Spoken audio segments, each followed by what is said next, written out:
بانی P T I کے خلاف تمام کیسز بوگس ہیں، کل یا پرسوں رہا ہو جانا تھا۔ پی ٹی آئی رہنما عمر ایوب کہتے ہیں کہ بانی پی ٹی آئی کو جتنی دیر جیل میں رکھیں گے ان کی جان کو خطرہ ہے۔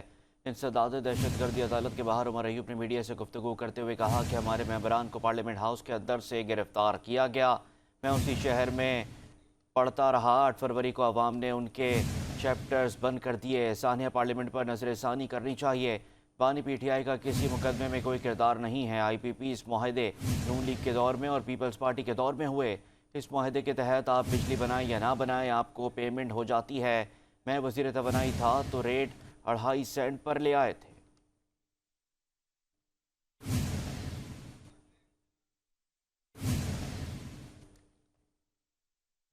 پاکستان تحریک انصاف کے سینئر رہنما عمر ایوب کا کہنا ہے کہ بانی پی ٹی آئی کو جتنی دیر جیل میں رکھا جائے گا ان کی جان کو خطرہ ہے۔ مزید انہوں نے کہا کہ آئی پی پی اس کے معاہدے نون اور پیپلز پارٹی کے دور میں کیے گئے۔